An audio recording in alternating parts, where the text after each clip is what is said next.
G'day guys, welcome back to the channel, and once again we're back on the Coupe. So in this episode I'm working on the engine bay, and what we're doing is basically fabricating these aprons. So I've already had this one fabricated previously, but I think I'm going to need to alter it, and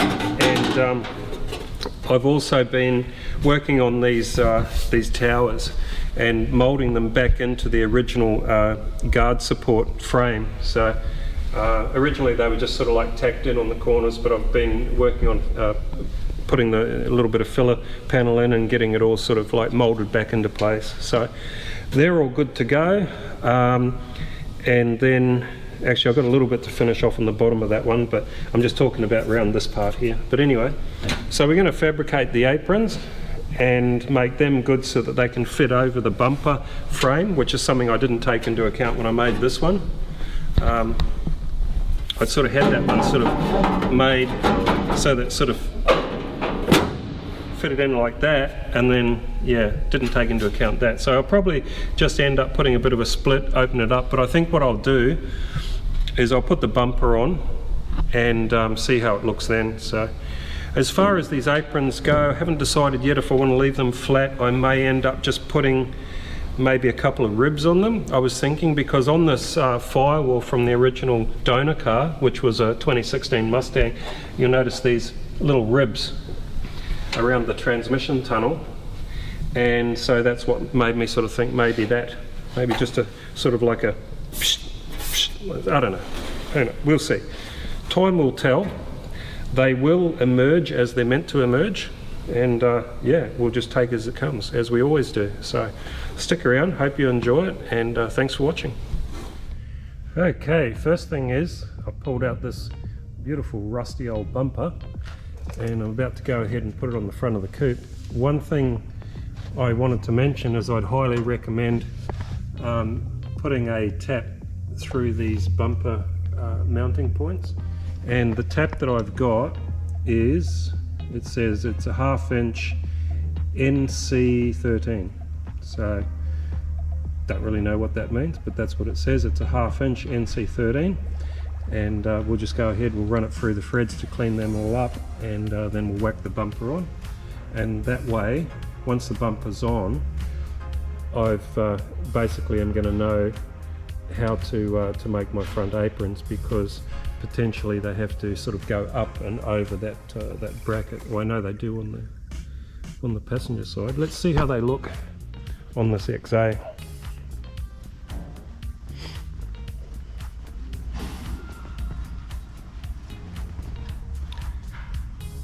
Okay, so the lighting's not very good here, I know that, but yeah, so you can see it's got kind of like a triangle shape in order to be able to fit that bumper bracket in on that side, and then yeah, that side's the same.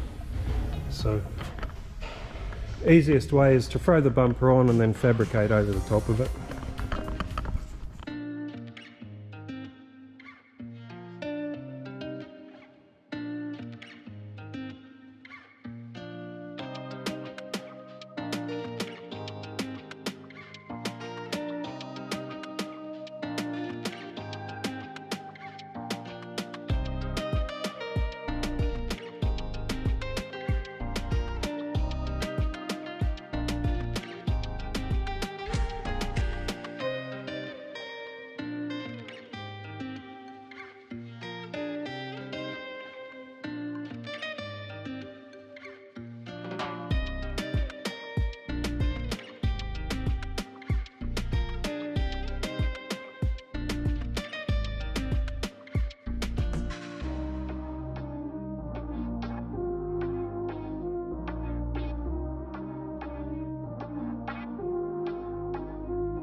Well, that pretty much gets the fab work done, but they're obviously not welded in and there's no beads on them yet, so pretty much think I'm running out of time, so I'm just going to sort of end it here. But I've also changed the profile, or that line, so it starts big at the front to clear the bumper, and I didn't bother making a triangle, I just sort of make it easy, and then it just tapers right back to about 40mm just near the firewall. And I'm probably going to fill that little space in that's just above the chassis rail there, so it'll all sort of meet in the same place. And then same with this side, and I don't know if we're going to be able to see it or not, but I had to sort of sculpture it a little bit under there because there's actually a drain that comes out of the aircon box. But yeah, so that's about it. Alright guys, so it's not welded in, as I said, but we can see where we're heading. Another step towards getting this thing finished. So anyway, hope you enjoyed the video, and in the meantime, take care everybody, and thanks for watching.